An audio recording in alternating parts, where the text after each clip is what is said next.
ating paboritong senator ngayon. Sir, Magandang araw sa ating mga kababayan. ayan, di po ba pauwi na kayo shortly, di ba, in a few hours? Oo, yung Filipino community, yun ang aming meeting, tapos pauwi na rin ng Pilipinas. Alright. Ano po ba yung mga achievements or accomplishments niyo dito sa Singapore this past 2 days? Well, nakakatuwa at nakakalungkot, no? Nakakatuwa dahil napakarami pong achievements sa Cambodia.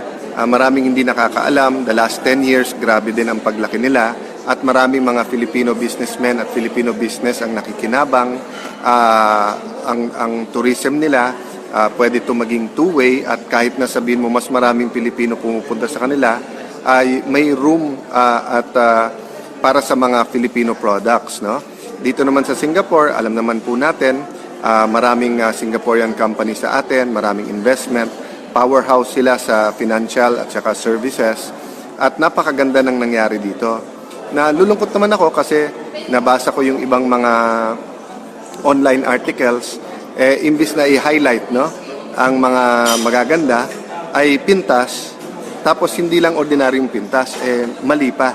So katulad ng isang article na nagsasabing parang rude daw si ating Pangulo sa hari ng Cambodia. Kung totoo yun, bakit nung in-interview yung king, napakagaganda ng sinabi niya tungkol kay Presidente Duterte. At ang hindi kasi sinasabi, alam niyo po mga kababayan, mabigat ang protocol sa mga foreign visits. Yung mga nababasa niyo sa libro, tip of the iceberg yon. Pero may communication yan. So for example, sa damit ni Presidente, si Presidente may mga allergies or may mga klase na material na kumakate. Si Presidente pawisin din. So kung mainit sa lugar na pupunta, sinasabi naman ng host, okay naman yung national costume or yung national attire na yung barong. So yung mga nagsasabing bakit siya nakaganon, etc. Coordinated yon. So siguro sa naked eye ng reporter doon o sa atin, madaling mamintas. O kaya halimbawa, no, alam niyo naman na aksidente sa motor ang Pangulo. So hindi basta-basta parating diretso nakaupo yan, minsan na pa ganon. So kung na-eksakto lang nakunan na ganon, gagawa na ng intriga. Which is, okay lang naman kay Pangulo. Ang tanong ko po sa inyo, sino ba nasasaktan? Hindi naman yung Pangulo, yung bansa natin eh. Imbis na na-highlight yung magandang relationship, na-highlight na dapat bisitahin ng Presidente. Usap-usapan din dito ng Filipino community, na galit din sila kung bakit yung interview sa CNN, no, lalo ni Senator De Lima, at sinasabi, kung gusto nila siraan ng Pangulo, bakit naman buong Pilipinas ang sinisiraan nila? Bakit naman nila pinapalabas sa Pilipinas patayan na lang ng patayan? At bakit pinapalabas na may state of impunity o yung ibig sabihin na hindi ka safe o kahit sino na lang, kahit anong oras mapapatay? Samantalang mismo mga OFW ang nagsasabi na mga anak nila mas safe. Pag nagte-text ang mga anak nila, siyempre hindi pa rin naman pumupunta sa mga lugar na masyadong late o masyadong madilim. Pero sinasabi nila, ma'am, tatay, nanay, wala nang mga tambay ngayon. O nay, tay, yung dating nangahasel. Ngayon, yung pulis, pag nilapitan namin, tumutulong, no? So, tama naman na mag-criticize. Tama naman na ang media ay maging mapagbantay. Pero sana, yung totoo at yung totoo lang at hindi paninira sa ating bansa. Sir, question lang po. Ano po ba masasabi niyo sa recent na natanggap na award ni Senator De Lima mula sa Foreign Policy Magazine? Well, alam nyo, may geopolitics dyan eh. Natural, may mga interes ang Amerika at mga kalyado nito. Meron silang interes na hindi tayo maging malapit sa ibang bansa.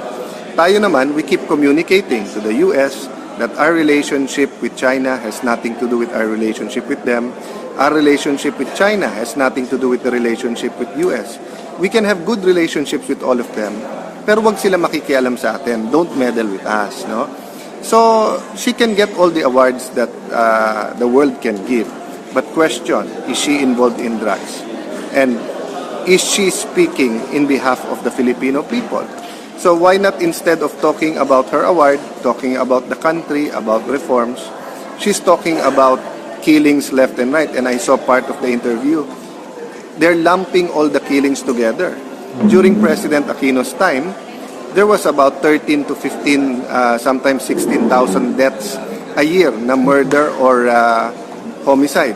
Hindi naman nila sinabing extrajudicial killing yon. Bakit pagdating ngayon kay President Duterte, lahat charged to Duterte, no?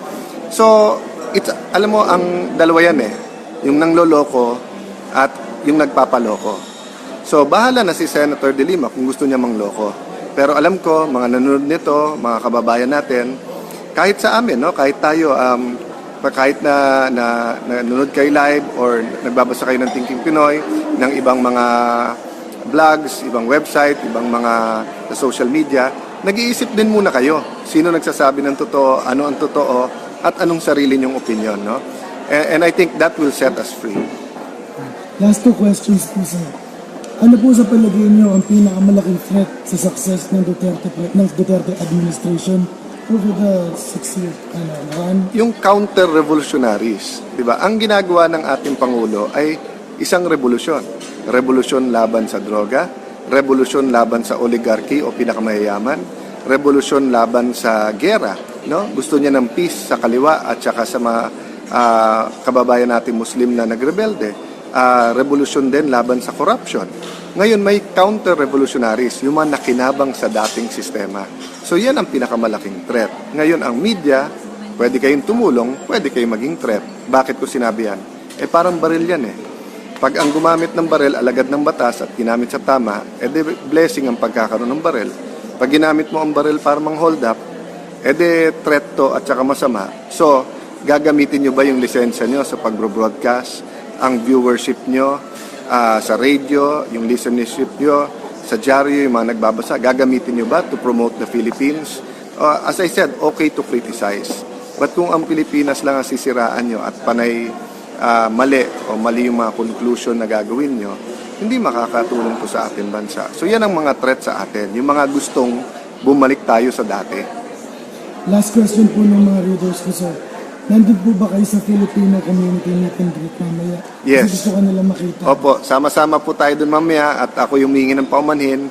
Napakarami naming na-meet dito, may trabaho daw sila. Gustong-gusto kayo makapiling ng ating presidenteng Rody Duterte. Pero aside from limited on time, di ba, talagang may oras lang na binigay sa atin para meetingin lahat ang Filipino. There's so many things important in our country. But the reality is, my favorite topics din ang media. Diba? So I've seen the latest surveys. A lot of people care about the issue, but they care more about yung presyo, trabaho, yung kita, kayusan, public order. And right now, my job is both foreign relations and also troubleshooting for some of the intentions ng palasyo. Diba? So it is not my job right now to keep voicing out my opinions sa kalye. My job is to be ready when the President asks me to do something or my advice. He knows my stand. Alam niya stand ng mga cabinet member. So if we are part of the administration and we tell him our objections within the context of debate, walang problema. But kung every single time that we disagree, lalabas tayo at magsasalita tayo, you have to determine whether you want to be part of the team or not. So in that case, I totally respect yung decision ni Vice President Leni to resign. Ang hindi ko lang nare-respeto, yung pinalabas pa na palasyo pa masama. It's her choice eh. She decided to stay with the Liberal Party. She decided that she will air in public lahat ng disagreements niya sa presidente. She could have turned independent. She could have been in the Liberal Party pero yung kanyang disagreement sa presidente, ibubulong na lang niya or sasabihin niya sa kabinete. Choice naman niya na bawat time na she disagrees, in public niya gagawin. So kayo ba, halimbawa sa Inquirer, sa Star, sa ABS, sa Channel 5, sa editorial team nyo, pag kayo don't agree, hindi sa meeting nyo sasabihin, pupunta kayo sa kabilang stasyon, babanatan nyo sarili nyong stasyon, do you think kasama pa rin kayo sa editorial decisions? Diba? So, you know, I totally respect if you don't agree with the president and you think you can help the country by being a fiscalizer. But as for me, hindi ko role ngayon ang pagiging fiscalizer outside the administration. Ang role ko ngayon is to tell the president my opinion. I want just a peaceful city. So yung unang pangpagulo doon, yung away ng militar, pati yung mga NPA, nagpapatayan sila, nagbabarilan mismo sa siyudad na. So kinausap ko ang NPA. Kung maaari lang po, total laki-laki ng Pilipinas, lumipat lang kayo sa ibang bayan. Doon sa Luzon, malawak. At marami kayong hingian. Huwag dito sa siyudad ko kasi mahirap lang. We're just trying to Mindanao tayo. Actually, we talk on the same wavelength. Ako po'y anak lang ng mahirap. Ang tatay ko'y pumunta ng Mindanao nung binata pa. Married in Mindanaoan. And yun ang buhay namin. Talagang mahirap. So, natikpan ang kahirapan sa buhay po. At one time in our lives, ang aming bahay was demolished also. Because my father thought, being a lawyer at that, na akala niya yung wetland, pagkatpatan sa Bisaya yan, wetland. Akala niya bakante, yung pala may-ari na. Actually, yung sloganeering na go to Mindanao because it is the land of promise by the Americans was an American invention because they wanted people to work for them. Mindanao was a typhoon-free island. So nakita na nila doon na what you plant, you harvest. Visayas and Luzon, what you plant, well, you just have to keep on praying to God that no big typhoons will visit you to wipe out your crops. So gusto nila ng mga tao, wala silang makuha because the morrow would never really work for them. So yung go to Mindanao, at marami hong nahila doon. Pati maraming there's a big community of Pampanggenyo doon. Ang pinakamalapit ko po, yung mga kababata ko, mga leasing brothers, anak ni Doktor, they were the ones, so sila Timbol, those were the guys na who made their millions also, nagnegosyo doon. Yung mga pera, yung mga trabahante, wala. So there are Visayans who made it big, but till today, there are also some Visayans hindi tayo naabot ang swerte nila sa buhay. And they have remained poor. And so what I wanted was a city that was developed. Sinabi ko sa mga NPA, Adre, pareho man tayo ng balahibo, tumabi muna kayo dito. Nagkakaintindihan kami kasi lingwahe ng mahirap. At hindi naman ako but I was really all the time talking to them. And my mother. Nung panahon na, even when I was a fiscal, I was handling karapatan.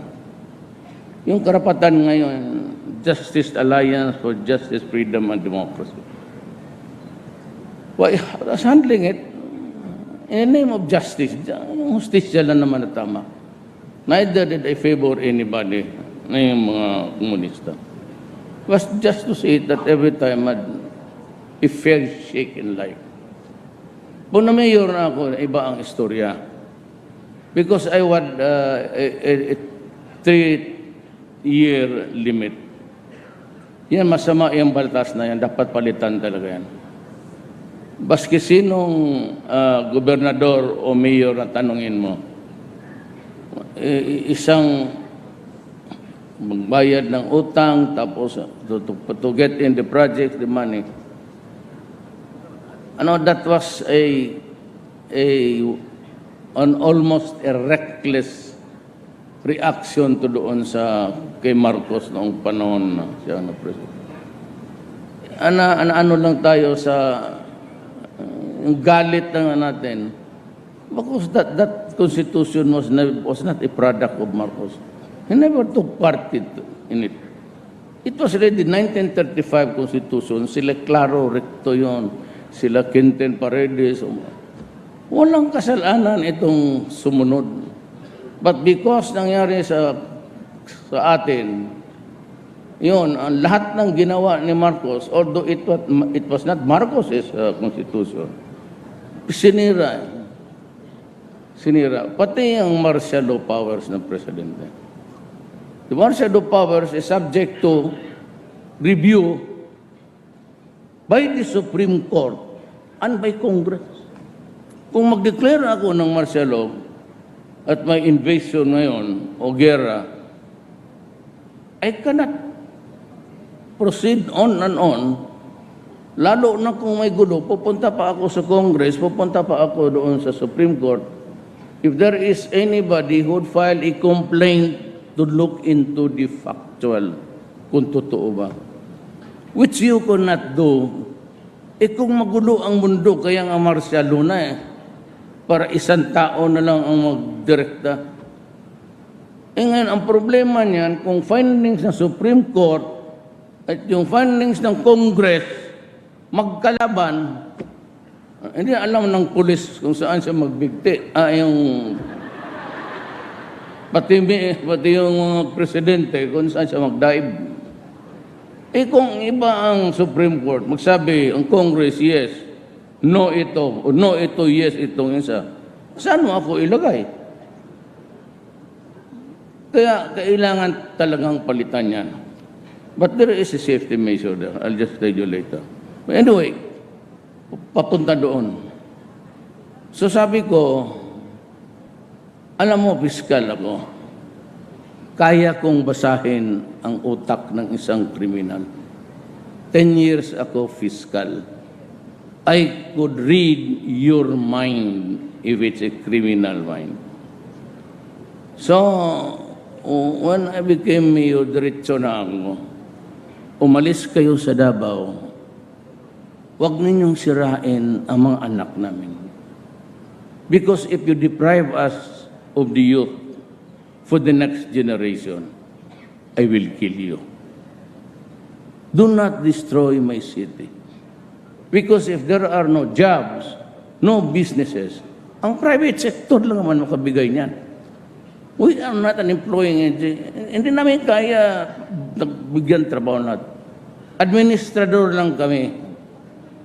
Hindi kami yung may negosyo na SM o Higokongwe o Maipal na we get employed.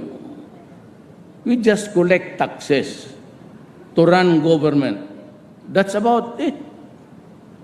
Ang gastusin namin, yung buwis na nakukolekta namin, which is really a very minimal amount compared. Yung mga mulina nila dyan na may mga negosyo sila, itong club development yan. Diyan ka, ang taxes dyan, kukunin natin. Pero yung mga kita ng milyon-milyon, hindi atin yan. So that is really what happened. So sabi ko, umalis kayo. Pag hindi magpapatayan talaga ito dito. Pero yung droga, stricto talaga ako. Ay, hindi ko nasabihin sa inyo kung gaano ka stricto. But sinabi ko talaga, wag na wag. Wagwagin kita. Totoo lang. So,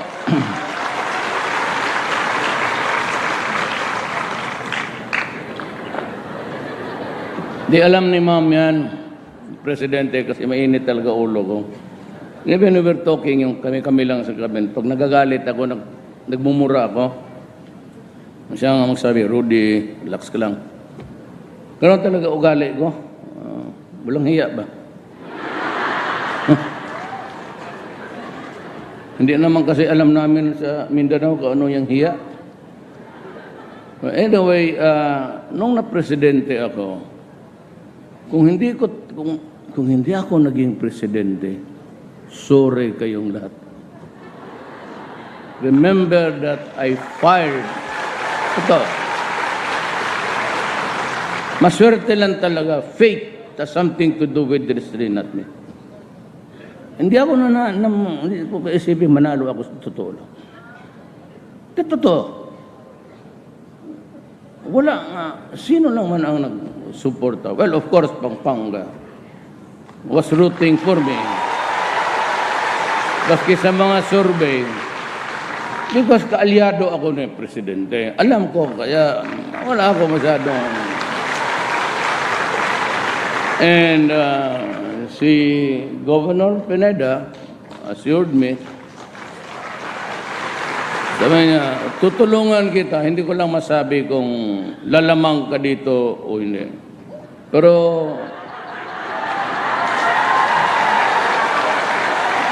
kung matalo ka lang ng 2 boto, pasensya ka na. Ibig sabihin, tabla lang yan. Yan o, ang suporta ko dito ay Marcos. Pero hindi ako bata ni Marcos. Ang tatay ko noon, governor ng Davao, when Marcos won for the first time, he took in my father as one of his cabinet member. Yan ang ano dyan. Kasi sila, Bogokski, hindi naman alam kung ano ang istorya ng... Basta sulat ng sulat lang, bata ni Marcos. Hindi ako bata, kaya lang, out of, yung alliances. Kasama na ako mamili rin ng presidente. Sabi ko, I fired 7 generals. What were the crimes? Drugs. Yung isa, police aid pa ng idicamp ni yung ginagamit mo na ribbon, pantali dyan sa...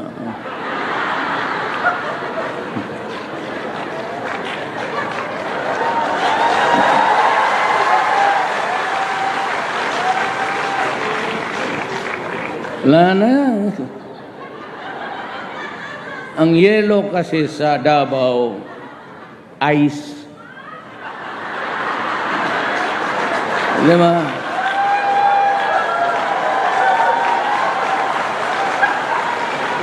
Ganun ba rin ang tawag dito sa yelo? I think somewhere in Pampanga, yelo ang tawag nila ng ice. Huwag na yan. Natunaw na yan. Huwag mo nang pakialaman yan.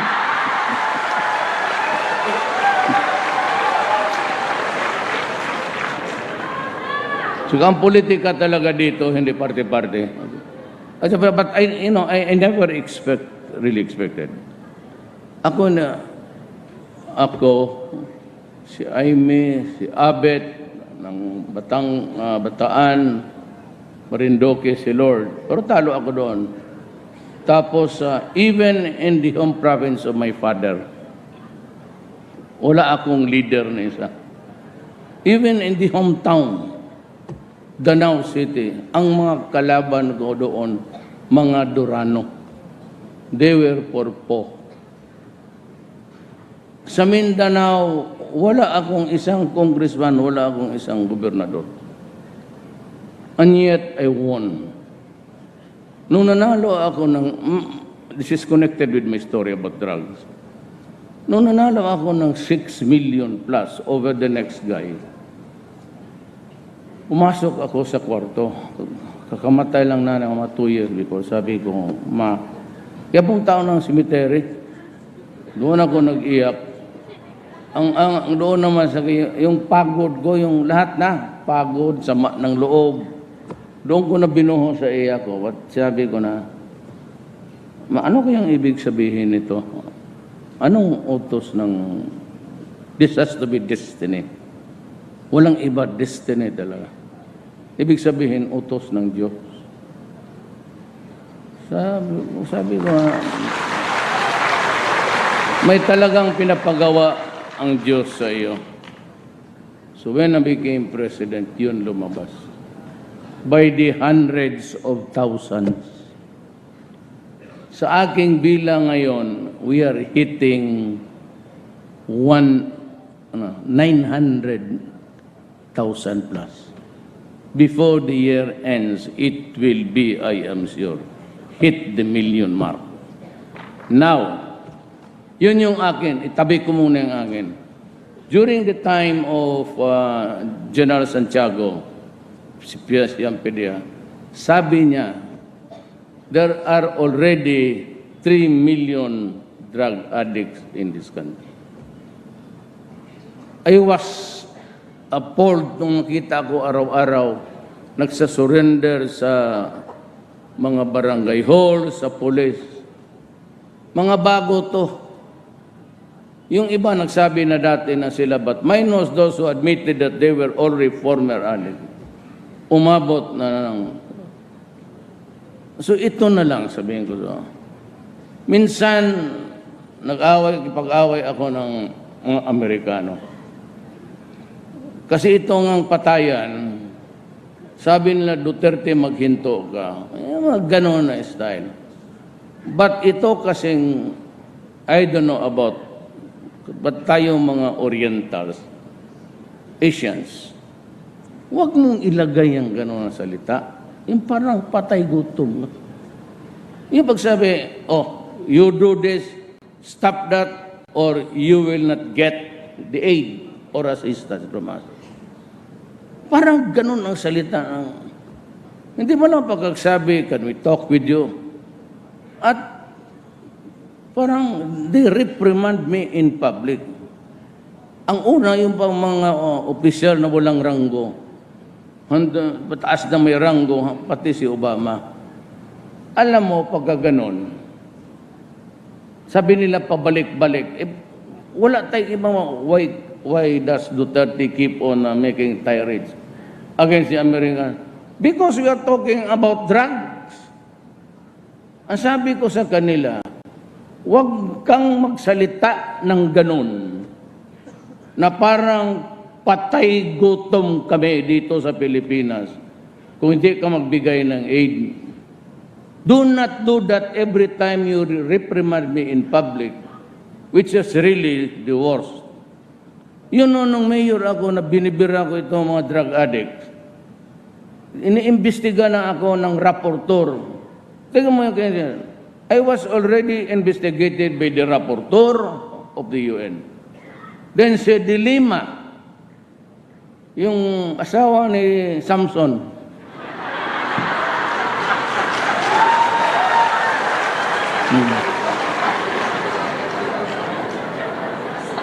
she investigated me. Then tapos ngayon sa Senate, siya, yung secretary na siya ng Justice. Then the Senate. Then the House. Tapos ngayon gusto akong imbestigahan. Utang ina ba ito? Anong panangig mo sa akin, gago? Kaya sabi ko, may isa pa itong may bago. Ang problema kasi, sa puti, itong Amerikanong ulol, every 5 Americans siguro kasi, ang tatlong dyan idyoto, dalawa na ang tama ang utak. Bakit mo ako imbestigahin? For saying, when I was the president, stop drugs. Because if you are destroying my country, I will kill you. And if you deprive us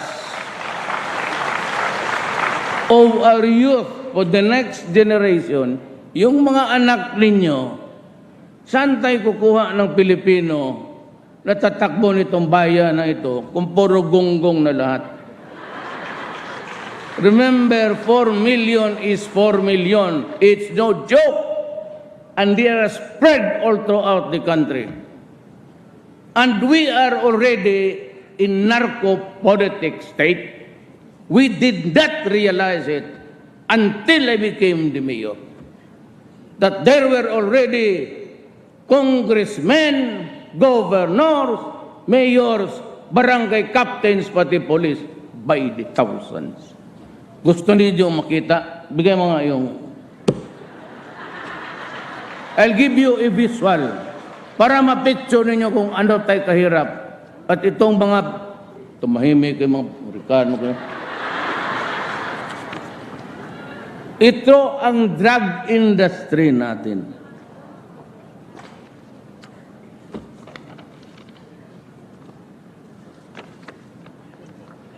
Yan, may mga picture. Yan si Luot, yung general. Katutang gago ang putang. Mga general. Alam mo ang nandito, pangalan to lahat, every page. Every page yan. Puro pangalan yan. Ang karamihan, municipal mayors, pati barangay captains. So we are in narco-politic state. Ito ang industry. Nandyan yung mga pangalan.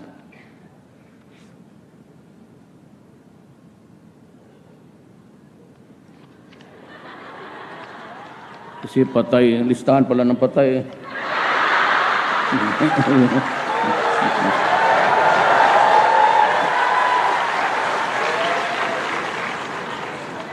Hindi ba ako ang civil register?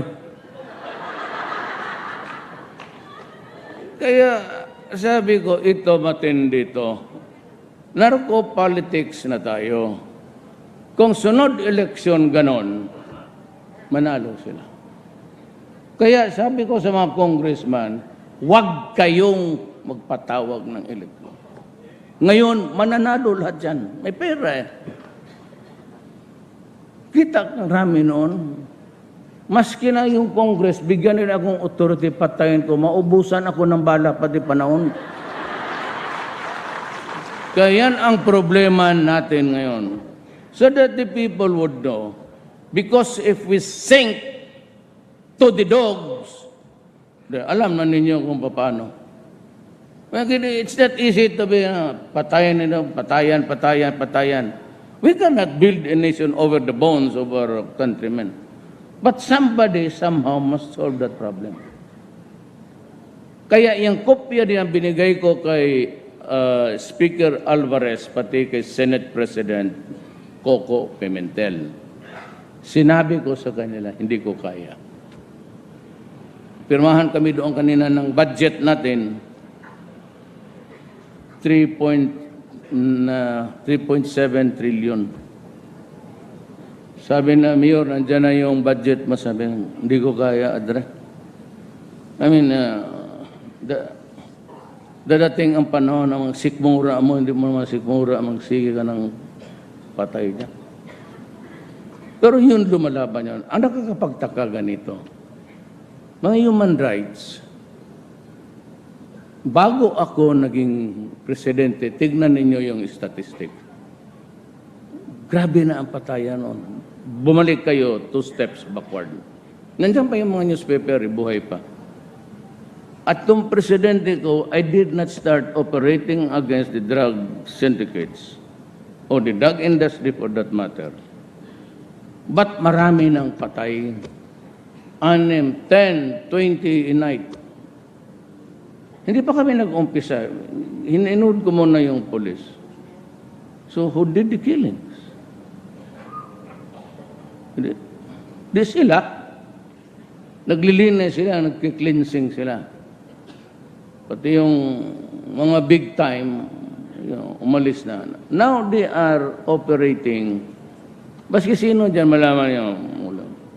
They're operating the drug industry from inside the prison. May jammers na nga. They still operate just like the cartels in South America.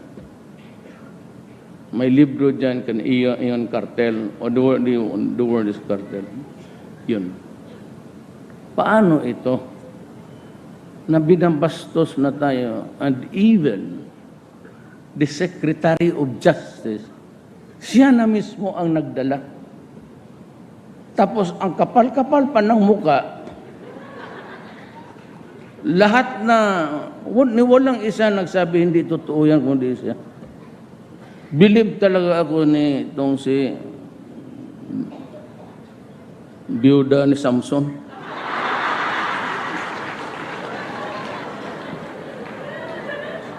Hindi, nakakita man ako ng sugapa na babae sa buhay ko. Pardon this slur. That's not intended for everybody. I am zeroing on a specific. Believe ako. Believe ako sa ang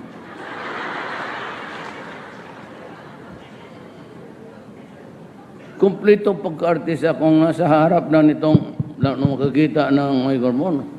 sumisigaw, tumatawa, umiiyak.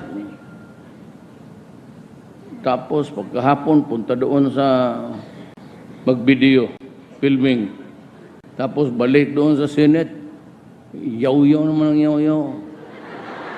Pagkahapon, napurihin siya ng boyfriend niya, tana, mag-video na naman tayo. And by the way, yung galit ako sa itong Central Bank, ma'am. Alam mo, itong AMLA, ito yung nakikita lahat because they have this blanket authority masilipin nila. Sinabi nila ako, marami akong 211 million. O bakit hindi ako dinimanda? Di ba, nung billion-billion, sabi na inquiry, yung lahat ng garbage, kasali na dyan, ABCN, lahat. Ako sinasabi ko, hindi totoo. O ngayon nandito, bakit hindi ako totoo may 211 billion ako? Bakit hindi niyo ako imbisihan? Sabi ko, papailan ko kayo ng kaso. Putang yan. Hindi nagtatrabaho yung mga gagong yan. I just gave a warning sa Malacanang kanina. Sabi ng NBI, sir, tinun over na, pero walang analysis yung flow ng ano. They're supposed to do that kasi trabaho nila yan. Sabi ko, bantay kayo, kaya pag hindi, ina kung hindi ko, dadamputin ko kayong lahat. Kasi I could charge you for, bantay kayo, if I charge you for something at may naisip na ang Justice Department, I will personally arrest you. All of you. Pati kay Jack Lam. Alam na mo, meron silang tawag nitong putang inang laro na ito, online. Dito, ang sugal natin, tinatax. Pero yung sugal sa labas, tumatanggap sila, wala tayong record. Sabi ni Andrea, wala tayo dyan. Ay, sabi ko, so magkano? Yung pesa, kaya walang tao dyan, wala ko nilagay dyan ngayon. Hanggang naghanap ako ng proverbially the honest man. Di ba yung tao nagdadala ng lantern baski araw? Bakit gano'n? Naghanap ako ng honest na tao. Wala pa ako makita. Baka nandito sa Pampanga.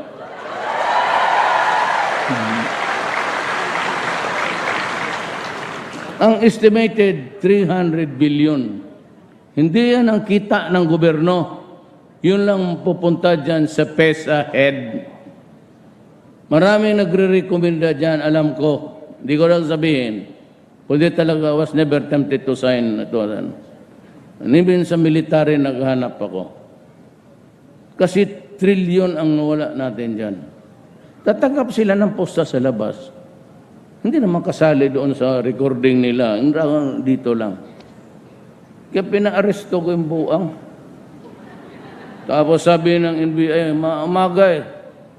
Sabi ko, putang inang arestuhan mo, gagong yan. Sabi niya, sir, wala mang kaso, walang charge. Sabi ko, arestuhan mo. Anong charge? Ako na ang maghanap ng kaso. Dalhin mo muna dito yan. Putulin mo yung ulo na, wala namang kaso-kaso yan. Ilang araw lang man yan sa Diyos, tapos mawala man. First month, pagkatapos ng isang buwan, tatahimik rin niya. Kung kayong mga tagalabas, huwag ninyong lukuhin ng Pilipino kasi. So, gano'n. At sa itong, doon sa droga. Alam mo ang droga? Sabi tayo, hingi tayo ng hingi sa Amerikano. Ito. I'll give you a computation. Drugs, 200 yan dito, di ba? Nagtatrabaho yan, may sweldo ng 12, yung iba 8. Per hit is 200,000. Kung trabahante yan, estudyante, whatever, ang isang hit is 200 times 6, that's 6,000 times 12, that is 18 billion a month. At times 6 rather, times 30. Times 12, from 18 billion, that is 216,000 billion ang nawawala. Putong ito. Saan ang punta? Naliligo ng pera. Corrupt lahat kasi binibigyan. So sa ibang lugar, talagang gumagana.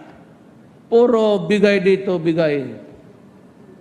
Easily, they corrupted the entire Philippines. Kaya lahat ang mga mayors, pati lahat ng mga itong mga big time, naging milyonaryo. So yung iba, patay na, si Odicta, si Albuera. Ngayon, I'd like to mention, I think there is one United Nation official, human rights. Sabi niya, si Duterte daw, is a murderer and I should be charged for murder. Dapat daw akong kasuhan dito sa... Sabi ko, this guy is either a joker or medyo sira ang ulo. There is no crime in my country which says I cannot threaten criminals. Sabihin kayo, pag pinakaalam ninyo ang bayan ko, papatayin ko kayo. That is a legitimate statement. Pag sinabi ko, do not destroy the youth of the land because you will be destroyed. Kasi ako nang utos sa police pati military because of the enormous 3-4 million Filipinos. You think, pakisabi nga sino yung ulol na yun. Kindly tell him, just another stupider. Ang mahirap nitong United Nations, you guys, you are employed by an organ composed of nations whose officials are elected by the people. Kayong mga official dyan, you and the officials sitting there on your asses, we pay you your salaries.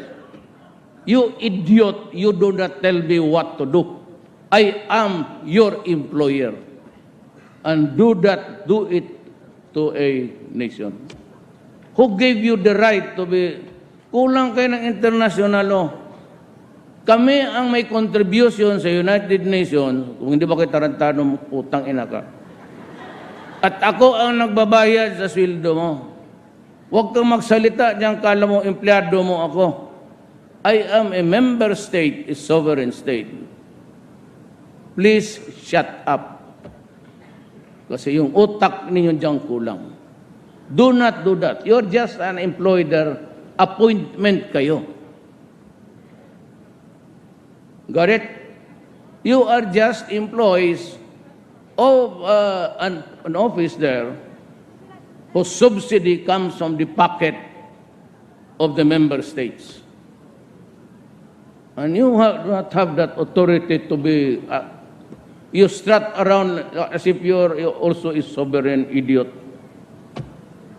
Sabi ko sa inyo, bugo kayo, go back to school. You have not learned, you are there, United Nations, you do not know diplomacy, you do not know how to behave, to be a employee of the United Nations. You do not talk to me like that, you son of a bitch.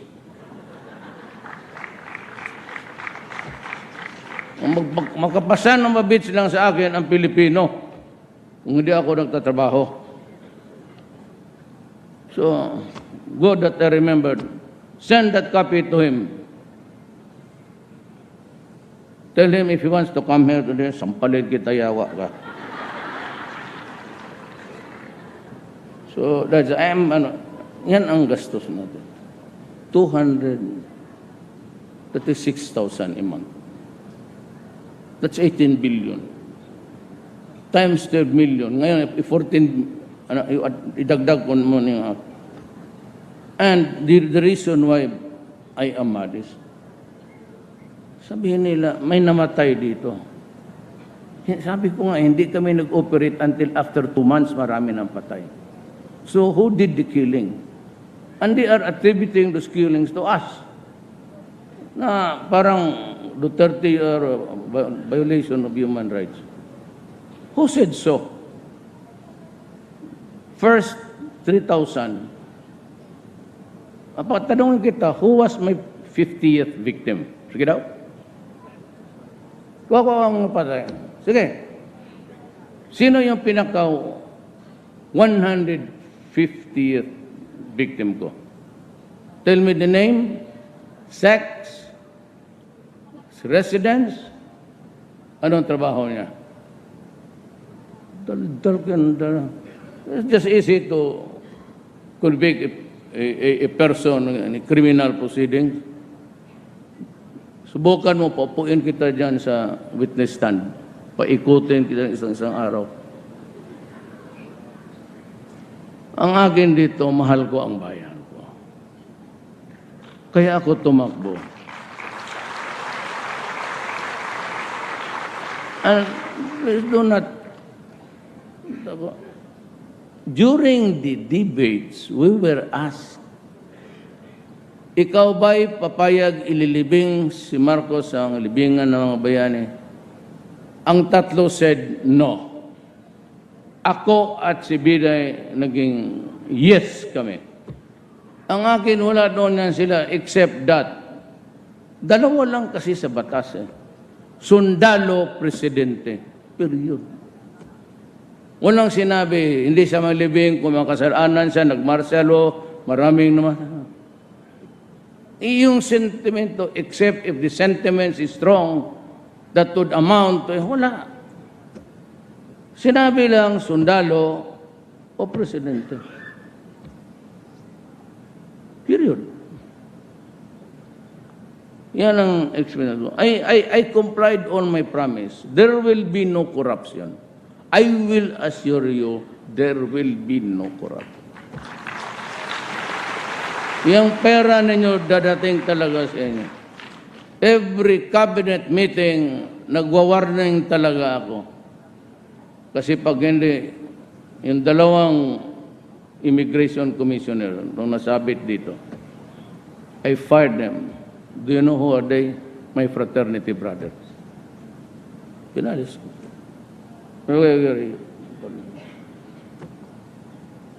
Ba sinabi ko malinis. Tapos sabi ko droga. That is a sacred covenant. You know, who's that guy from the United Nations? You idiot, you better hear this. If I make something, I proclaim during the elections, and that is accepted by the people by electing me, that is a sacred covenant. Whether you are there or not, you are nothing. I will comply with what I have promised to the people. Then the other one is yung criminality. Total ako yung mayor ako sinabi ko, all that I have to do is to make the city peaceful. Yung economy, sila na yan marunong. Oh, look at Davao. Davao is hitting ang growth. It's 9. Ang ayaw ko lang magsungo. Ang sumunod, 7.6. Napunta kayong Davao. Tingnan ninyo ang Davao. Malinis. Pwede ka magpasyal baski saan gabi. Kaya lang, pagkalaon na, tapos ng inuman, at sa Davao, hindi ka makasigarilyo, basi nagalakad nga. Lalo na ito, halos mabuaw ang tao doon if you need effects. You know, nicotine is an addictive chemical. Kaya hinahanap-hanap ng tao, hindi mawala-wala. Until even at the cause of cancer, okay lang, basta. Kaya hininto ko sa Davao, walang smoking. Natuto na ang mga tao sa Davao. May magarilyo ka, tapos ayaw mo maghinto, magsabi ka pa, hindi man pera ito ni Duterte. Ganon. Nalaga. Kainin mo yung sigarilyo mo. Sabi niya, Mayor,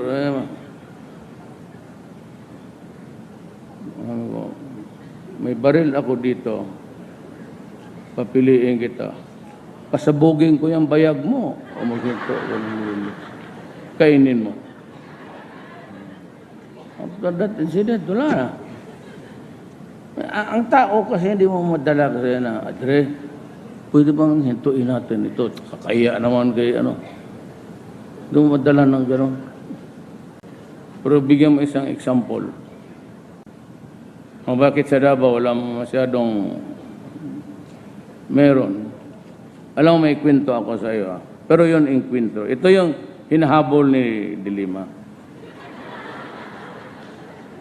Isang araw, sabi kasi, what will you do if there is a drug laboratory in Davao? They will not go out of the city alive. That was a hypothetical question. 9,004 yun, ma'am. May naglaboratory nga, despite or in spite na ako yung mayor, nagsasabi na. Madalang sabi, nilusog ng polis, lumaban, patay. Sa galit ko, nilinya kong lahat ng patay dyan sa highway. Siguro marami na nagreklamo kasi ang traffic, kasi pag daan ng sakyan, manunood pa kung sino yung mga muka. Ang traffic, may tumawag kay ma'am. Sabi niya, Rudy, bakit naman ganun karaming patay dyan? Bakit mo inano dyan sa highway, pagka-traffic? Kasi wala man makapagsabi sa akin. I think it was Doresa who pinait niya ako. Tinawagan ako ni President. Talagang dinisplay ko. 6. Kinuha yung katawan. Hindi ko binigay. Ano? What's a passport? What's a identity nito? Ang yawa na to. Binigay ko sa, yung katawan. Kaya yung mga bata, magpapatulong sa akin, magbili na, alam mo ang Pilipino, mas pinakamahirap na sa lahat ng mahirap. Hindi talaga ipagbili yung patay. Ay tinawag ko ang Medical Foundation School para sa mga doktor. O ito, bigyan ko kayo. Ang ganda makato ito, isa lang buta sa ulo. Huwag mo na pakialaman yung utak, ito na lang ibang, sige, praktisan. Yan 5, ay 6. Yan, praktisan ng mga bata. Maligaya kayo. Sobra-sobra yung, dilawa lang hiningi nila. Binigyan ko sila ng 6.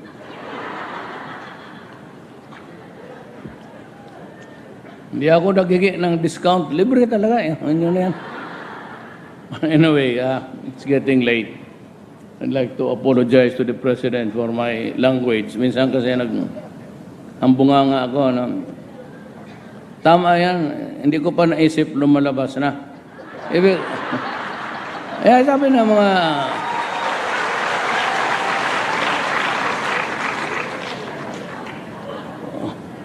Okay lang yan kung sa otak lang sa bunganga. Pero yung hindi mo pa nakita na isip, lumabas na. Problema yan. Yan ang putang na. Yan ayaw ko na sakit. Premature. Premature baby. Maraming salamat po.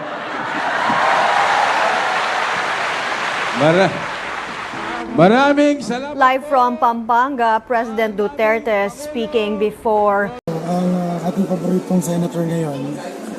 Sir, Magandang araw sa ating mga kababayan. ayan. Di po ba pauwi na kayo shortly, di ba, in a few hours? Oo, yung Filipino community, yun ang aming meeting, tapos pauwi na rin ng Pilipinas. Alright. Ano po ba yung mga achievements or accomplishments nyo dito sa Singapore this past 2 days? Well, nakakatuwa at nakakalungkot, no?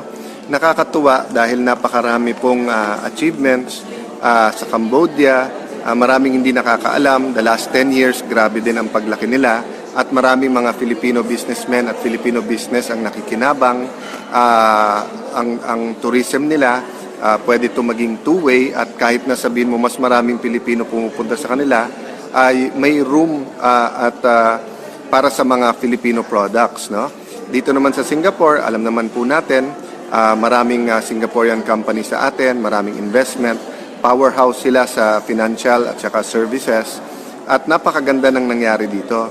Nalulungkot naman ako kasi nabasa ko yung ibang mga online articles, imbis na i-highlight ang mga magaganda, ay pintas, tapos hindi lang ordinaryong pintas, mali pa. So katulad ng isang article na nagsasabing parang rude daw si ating Pangulo sa hari ng Cambodia. Kung totoo yun, bakit nung in-interview yung King, napakagaganda ng sinabi niya tungkol kay Presidente Duterte. At ang hindi kasi sinasabi, alam niyo po mga kababayan, mabigat ang protocol sa mga foreign visits. Yung mga nababasa niyo sa libro, tip of the iceberg yon.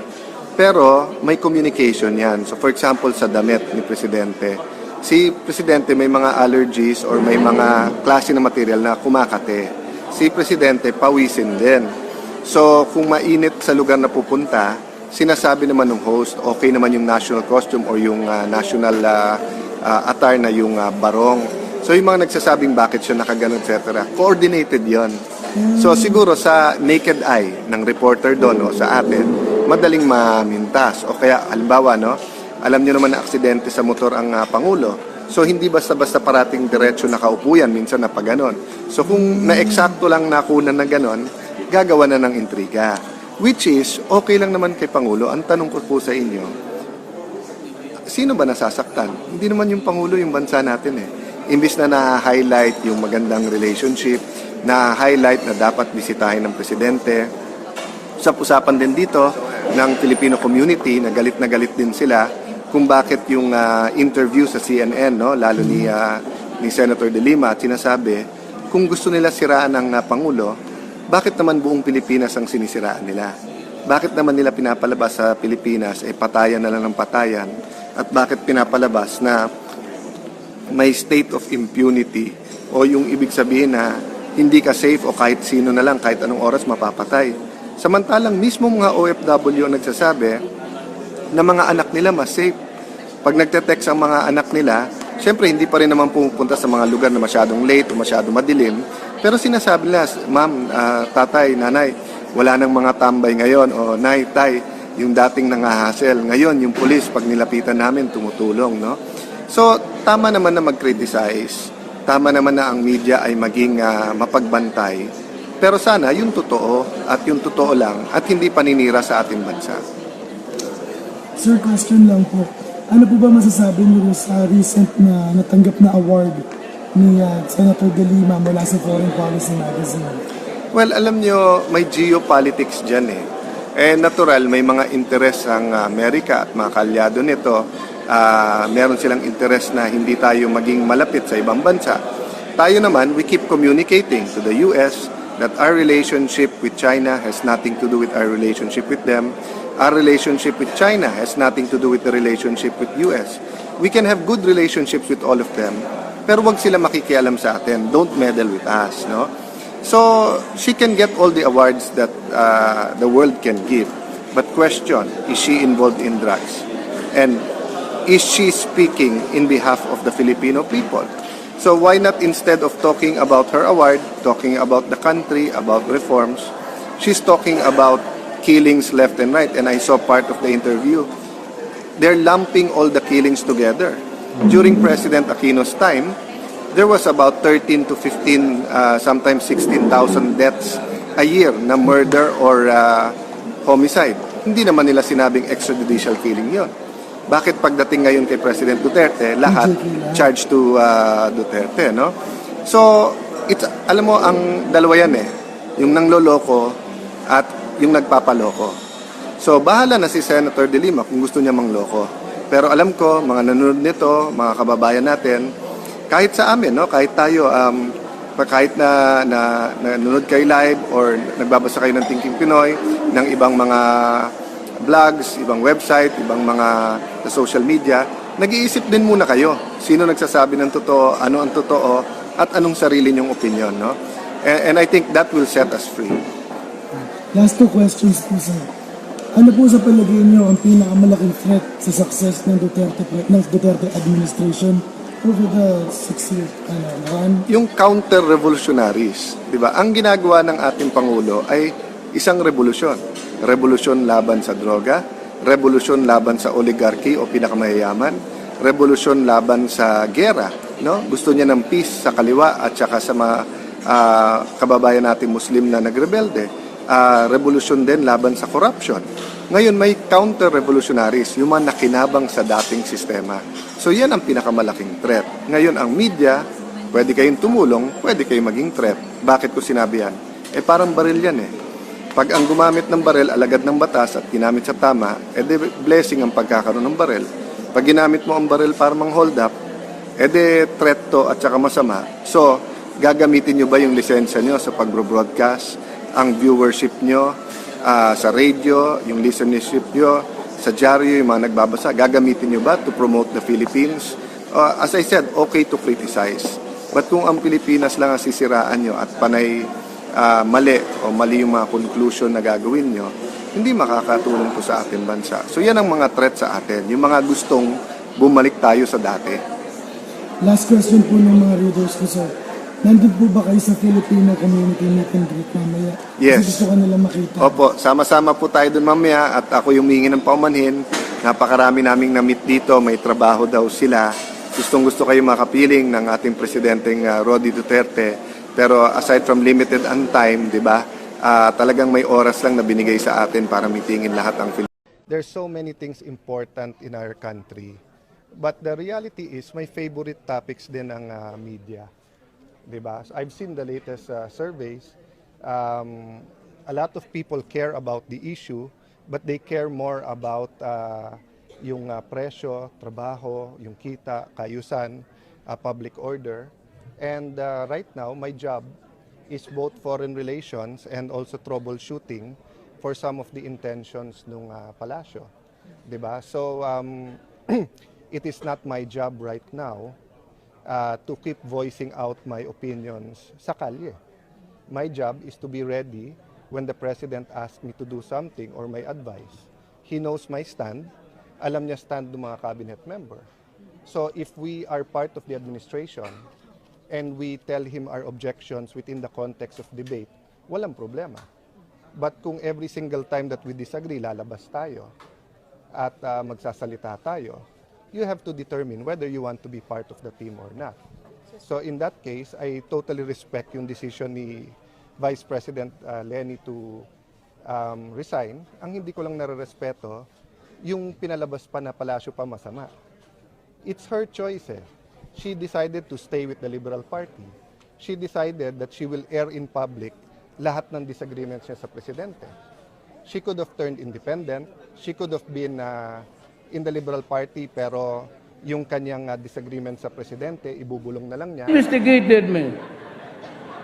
Then tapos ngayon sa Senate, siya, yung secretary na siya ng Justice. Then the Senate. Then the House. Tapos ngayon gusto akong imbestigahan. Utang ina kayo. Anong panangig mo sa akin, gago? Kaya sabi ko, may isa pa itong may bago. Ang problema kasi, sa puti, itong Amerikanong ulol, every 5 Americans siguro kasi, ang tatlong dyan idyoto, dalawa na ang tamang utak. Bakit mo ako imbestigahin? For saying, when I was the president, stop drugs. Because if you are destroying my country, I will kill you. And if you deprive us of our youth for the next generation, yung mga anak ninyo, saan tayo kukuha ng Pilipino na tatakbo nitong bayan na ito kung puro gonggong na lahat? Remember, 4 million is 4 million. It's no joke. And they are spread all throughout the country. And we are already in narco-politic state. We did not realize it until I became the mayor. That there were already congressmen, governors, mayors, barangay captains, pati police by the thousands. Gusto niyo makita? Bigay mo nga yung... I'll give you a visual para ma-picture ninyo kung ano tayo kahirap. At itong mga tumahimik, yung mga Amerikano ko. Ito ang drug industry natin.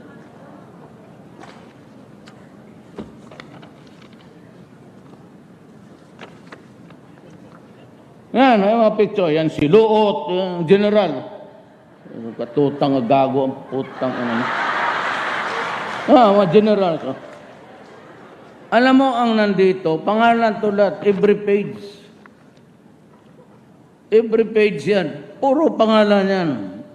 Ang karamihan, municipal mayors, pati barangay captains. So we are in narco-politic state. Ito ang industry. Nandyan yung mga pangalan.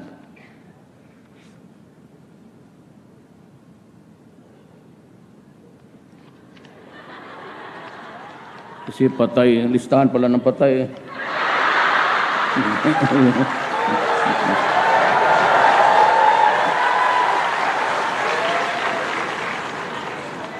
Hindi ba ako ang civil register? Kaya sabi ko, ito matindi ito. Narco-politics na tayo. Kung sunod eleksyon ganon, manalo sila. Kaya sabi ko sa mga congressman, huwag kayong magpatawag ng eleksyon. Ngayon, mananalo lahat yan. May pera eh. Kita ng rami noon. Maski na yung Congress, bigyan nila akong authority, patayin ko, maubusan ako ng bala pati panahon. Kaya yan ang problema natin ngayon. So that the people would know.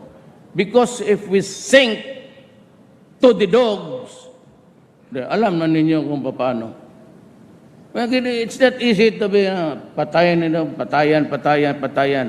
We cannot build a nation over the bones of our countrymen. But somebody somehow must solve that problem. Kaya yung kopya din ang binigay ko kay Speaker Alvarez, pati kay Senate President Coco Pimentel. Sinabi ko sa kanila, hindi ko kaya. Pirmahan kami doon kanina ng budget natin, 3.7 trillion. Sabi na, Mayor, nandiyan na yung budget mo. Sabi, hindi ko kaya, Adre. I mean, dadating ang panahon na sikmura mo, hindi mo naman sikmura, magsige ka ng patay niya. Pero yun lumalaban yun. Ang nakakapagtaka ganito, mga human rights, bago ako naging presidente, tignan ninyo yung statistic. Grabe na ang patayan noon. Bumalik kayo 2 steps backward. Nandiyan pa yung mga newspaper, buhay pa. At nung presidente ko, I did not start operating against the drug syndicates or the drug industry for that matter. But marami ng patay. 6, 10, 20 a night. Hindi pa kami nag-umpisa. Hininood ko muna yung police. So who did the killings? Di sila. Naglilinis sila, nagki-cleansing sila. Pati yung mga big time, umalis na. Now they are operating, baski sino dyan malaman nyo, they're operating the drug industry from inside the prison. May jammers na nga. They still operate just like the cartels in South America. May libro dyan, kan Ion Cartel, o the word is cartel. Yun. Paano ito? Na binabastos na tayo, and even the Secretary of Justice, siya na mismo ang nagdala. Tapos ang kapal-kapal pa ng muka, lahat na, walang isa nagsabi hindi totoo yan kundi siya. Believe talaga ako ni itong si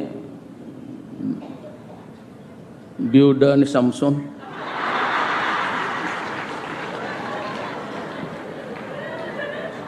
Hindi, nakakita man ako ng sugapa na babae sa buhay ko. Pardon this slur. This is intended for everybody. I am zeroing on a specific. Believe ako. Believe ako sa ang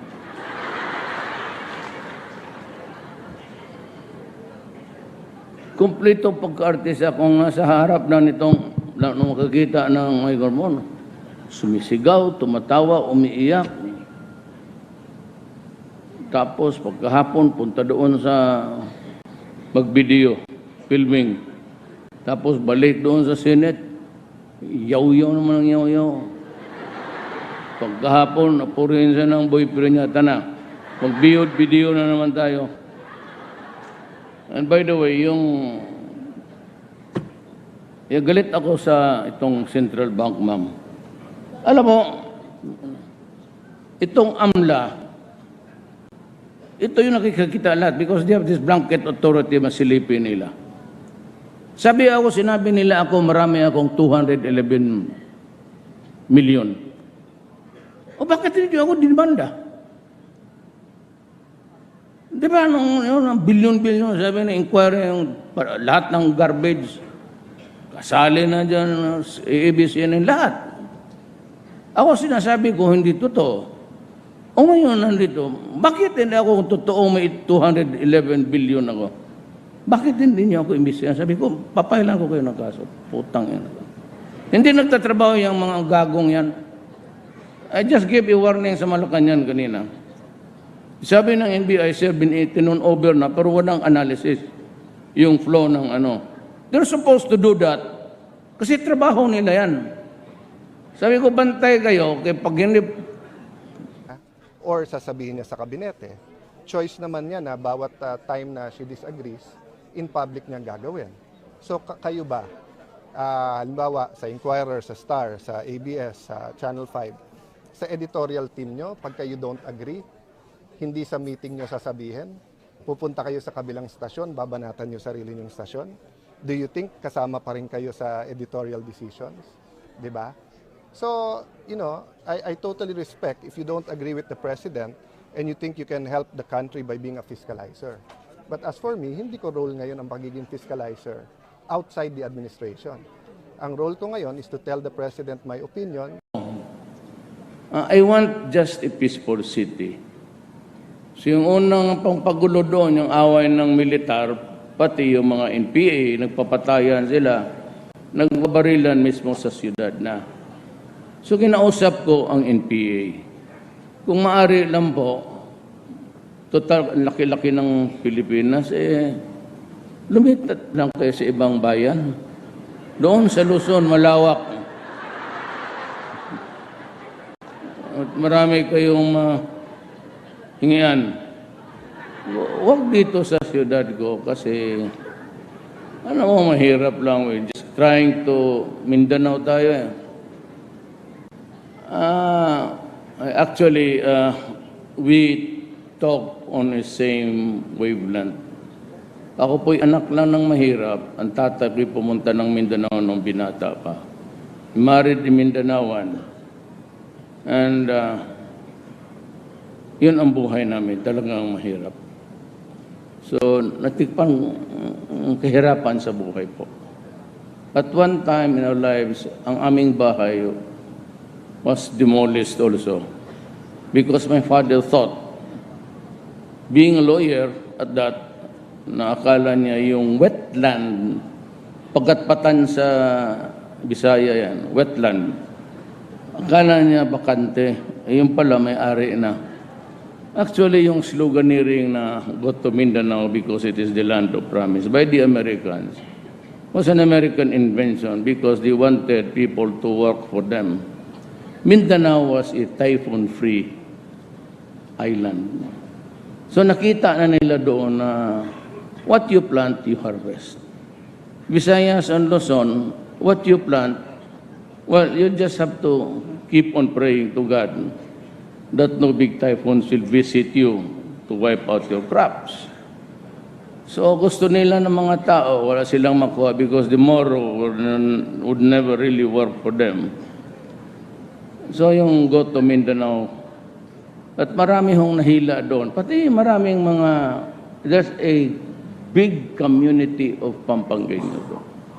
Ang pinakamalapit ko po, yung mga kababata ko, mga leasing brothers, anak ni Doktor, they were the ones, so, sila Timbol, those were the guys na who made their millions also, nagnegosyo doon. Yung may mga pera, yung mga trabahante, wala. So there are Visayans who made it big, but till today, there are also some Visayans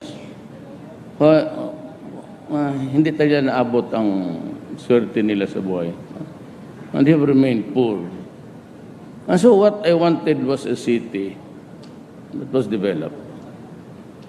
Sinabi ko sa mga NPA, Adre, pareho man tayo ng balahibo, tumabi muna kayo dito. Nagkakaintindihan kami kasi lingwahe ng mahirap. At hindi naman ako but I was really all the time talking to them. And my mother. Nung panahon na, even when I was a fiscal, I was handling karapatan. Yung karapatan ngayon, Justice Alliance for Justice, Freedom, and Democracy. Well, I was handling it in the name of justice. Yung justisya lang naman na tama. Neither did I favor anybody na yung mga komunista. It was just to say that every time I had a fair shake in life. Kung na-mayor na ako, iba ang istorya. Because I had a 3-year limit. Yan, masama yung baltas na yan. Dapat palitan talaga yan. Baski sinong gobernador o mayor na tanungin mo, isang magbayad ng utang, tapos to get in the project, the money. That was an almost a reckless reaction to doon sa kay Marcos noong panahon na siya na president.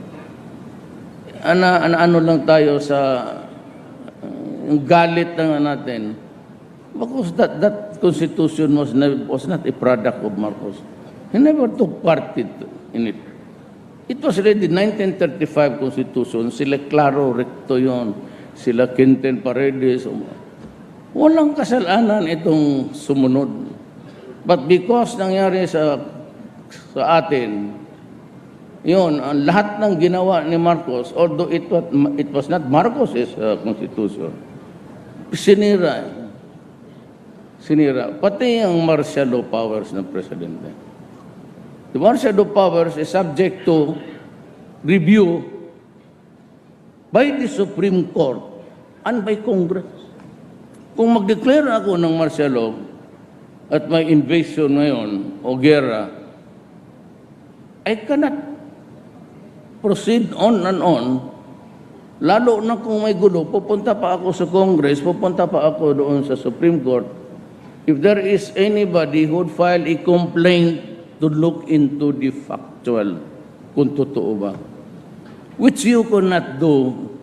Kung magulo ang mundo, kaya nga martial law na para isang tao na lang ang magdirekta. Ngayon, ang problema niyan, kung findings ng Supreme Court at yung findings ng Congress magkalaban, hindi alam ng pulis kung saan siya magbigti. Pati yung mga presidente kung saan siya magdaib. Kung iba ang Supreme Court, magsabi ang Congress, yes, no ito, o no ito, yes itong isa. Saan mo ako ilagay? Kaya kailangan talagang palitan yan. But there is a safety measure there. I'll just tell you later. But anyway, papunta doon.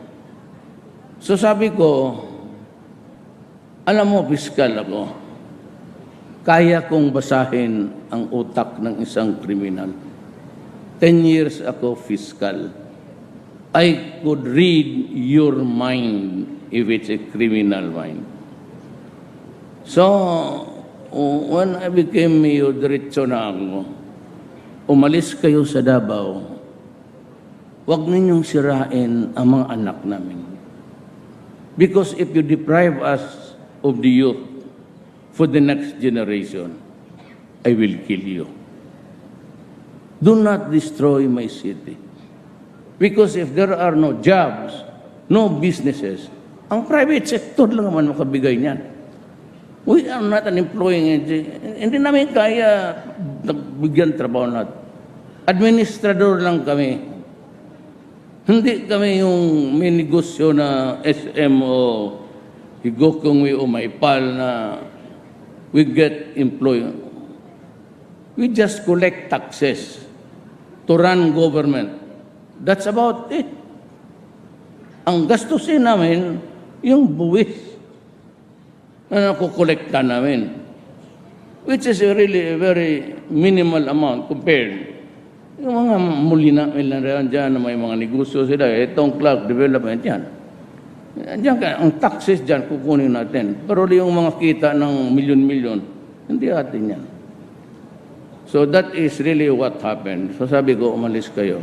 Pag hindi magpapatayan talaga ito dito. Pero yung droga, stricto talaga ako. Ay, hindi ko nasabihin sa inyo kung gaano ka stricto. But sinabi ko talaga, wag na wag. Wagwagin kita. Totoo lang. So,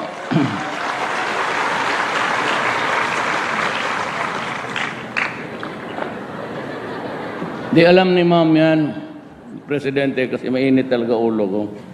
Even we were talking, yung kami lang sa kabinet, pag nagagalit ako, nagmumura ako, siya nga magsabi, Rudy, relax ka lang. Ganun talaga ugali ko. Walang hiya ba? Hindi naman kasi alam namin sa Mindanao kung ano yung hiya. Anyway, nung na-presidente ako, kung hindi ako naging presidente, sorry kayong lahat. Remember that I fired. Ito. Maswerte lang talaga. Fate has something to do with this, not me. Hindi ako hindi ko kaisipin manalo ako sa totoo lang. Totoo. Wala nga. Sino lang man ang nag-suporta? Well, of course, Pampanga was rooting for me. Baski sa mga survey, because kaalyado ako ng presidente. Alam ko, kaya wala ako masyadong... And si Governor Pineda assured me, sabi niya, tutulungan kita, hindi ko lang masabi kung lalamang ka dito o hindi. Pero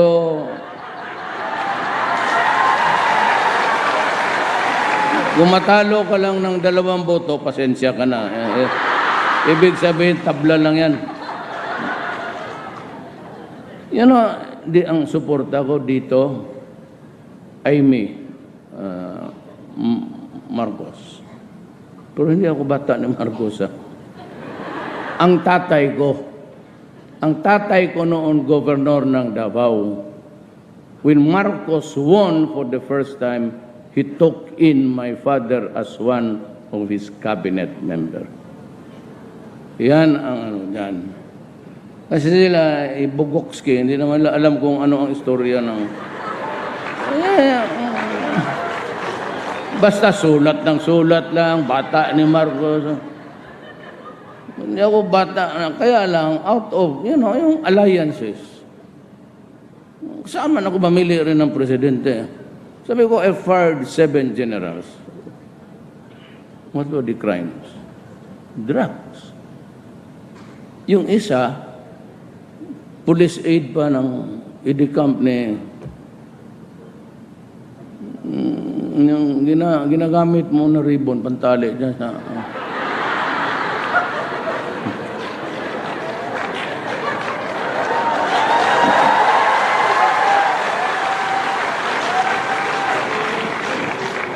Wala na.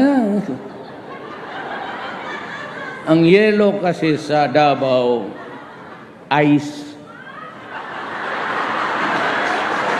Di ba?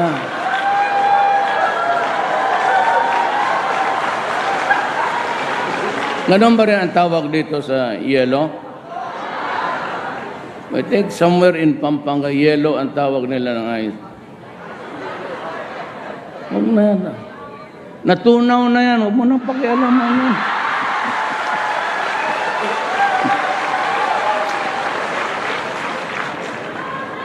So, ang politika talaga dito, hindi party-party. But I never really expected. Ako, si Aimee, si Abet, ng Bataan, Marindoque, si Lord. Pero talo ako doon. Tapos, even in the home province of my father, wala akong leader na isa. Even in the hometown, Danao City, ang mga kalaban ko doon, mga Durano. They were for po. Sa Mindanao, wala akong isang congressman, wala akong isang gobernador. And yet, I won. Nung nanalo ako ng, this is connected with my story about drugs. Nung nanalo ako ng 6 million plus over the next guy, pumasok ako sa kwarto. Kakamatay lang na ng mga 2 years before. Sabi ko, Ma, kaya pong tao ng cemetery, doon ako nag-iyak.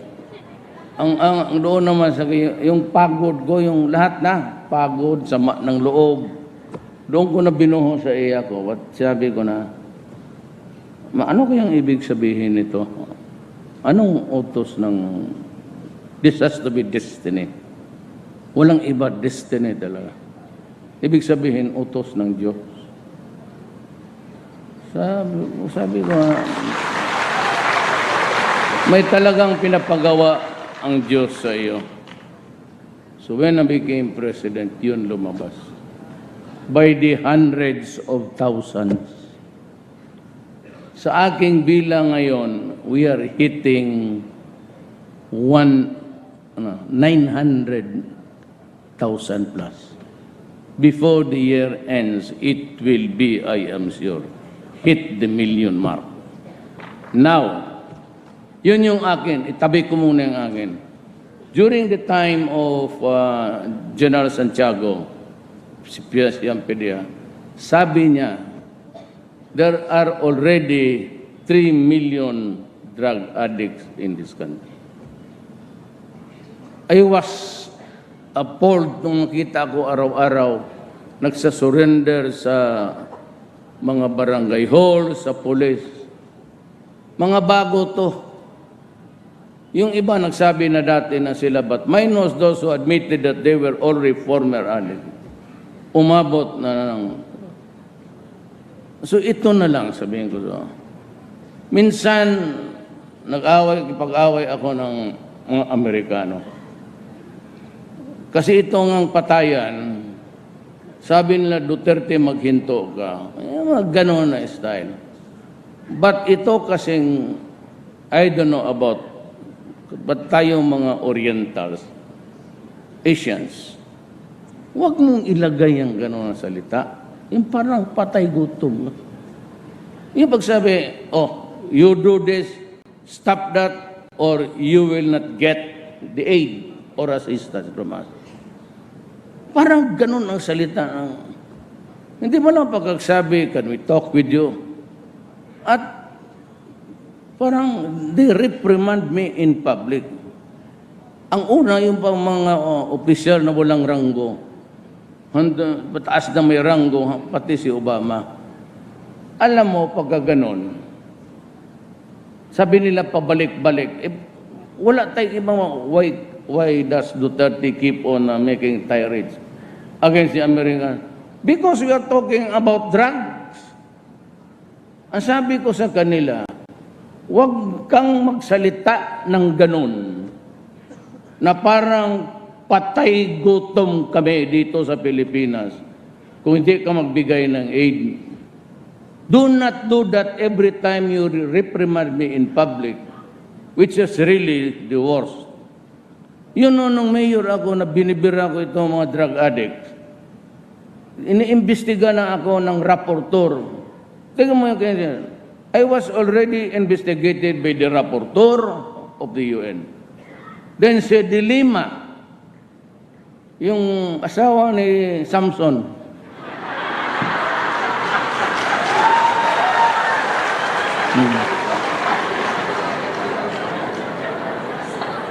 tangina kung hindi ko, dadamputin ko kayong lahat. Kasi I could charge you for, bantay kayo, if I charge you for something at may naisip na ang Justice Department, I will personally arrest you. All of you. Pati kay Jack Lam. Ano mo, meron silang tawag nitong putang inang laro na ito, online.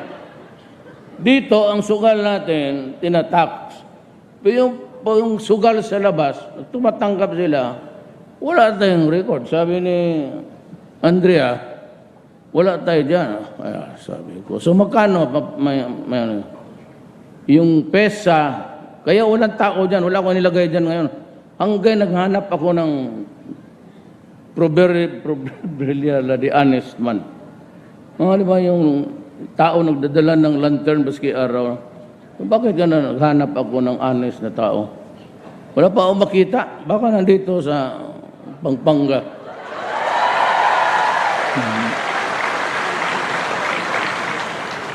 Ang estimated 300 billion.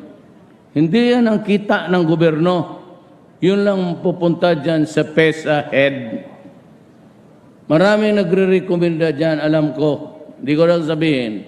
Kundi talaga, was never tempted to sign ito. Even sa military, naghanap ako. Kasi trilyon ang nawala natin dyan. Tatanggap sila ng posta sa labas. Hindi naman kasali doon sa recording nila. Dito lang. Kaya pina-aresto ko yung buang. Tapos sabi ng NBI, umaga eh. Sabi ko, putang inang arestuhan mga gagong yan. Sabi niya, sir, wala mang kaso, walang charge. Sabi ko, arestuhan mo. Anong charge? Ako na ang maghanap ng kaso. Dalhin mo muna dito yan. Putulin mo yung ulo na, wala namang kaso-kaso yan. Ilang araw lang man yan sa Diyos, tapos mawala man. First month, pagkatapos ng isang buwan, tatahimik rin niya. Kung kayong mga tagalabas, huwag niyong lukuhin ng Pilipino kasi. So, gano'n. Punta sa itong sa droga. Alam mo ang droga? Sabi tayo, hingi tayo ng hingi sa Amerikano. Ito. I'll give you a computation. Drugs, 200 yan dito, di ba? Nagtatrabaho yan, may sweldo ng 12, yung iba 8. Per hit is 200,000. Kung trabahante yan, estudyante, whatever, ang isang hit is 200 times 6, that's 6,000 times 12, that is 18 billion a month. At times 6 rather, times 30, times 12, from 18 billion, that is 216,000 billion ang nawawala. Putong ito. Saan ang punta? Naliligo ng pera. Corrupt lahat kasi binibigyan. So sa ibang lugar, talagang gumagana. Puro bigay dito, bigay. Easily, they corrupted the entire Philippines. Kaya lahat ang mga mayors, pati lahat ng mga itong mga big time, naging milyonaryo. So yung iba, patay na, si Udicta, si Albuera. Ngayon, I'd like to mention, I think there is one United Nation official, human rights.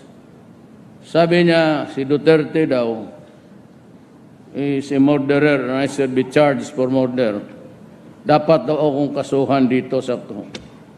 Sabi ko, this guy is either a joker or medyo sira ang ulo.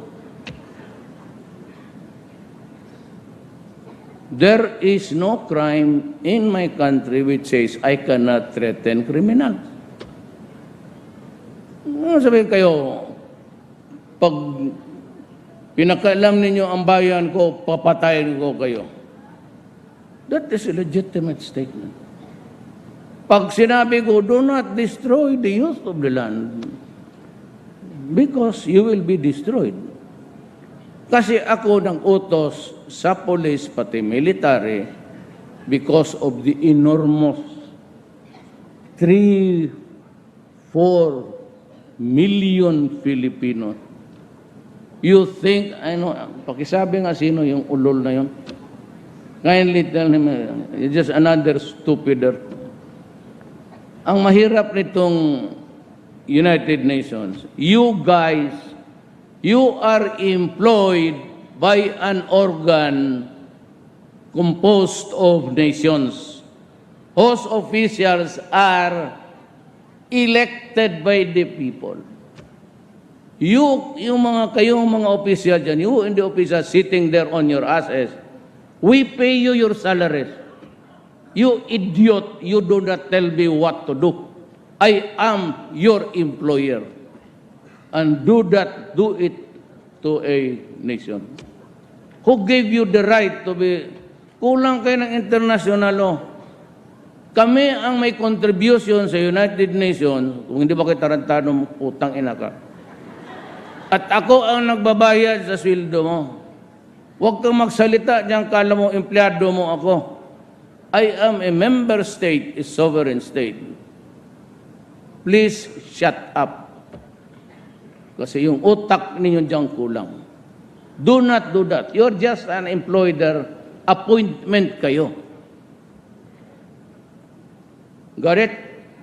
You are just employees of an office there whose subsidy comes from the pocket of the member states.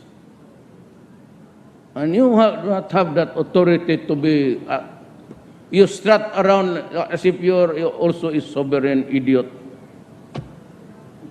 Sabi ko sa inyo, bugo kayo, go back to school. You have not learned, you are there, United Nations, you do not know diplomacy. You do not know how to behave to be an employee of the United Nations. You do not talk to me like that, you son of a bitch.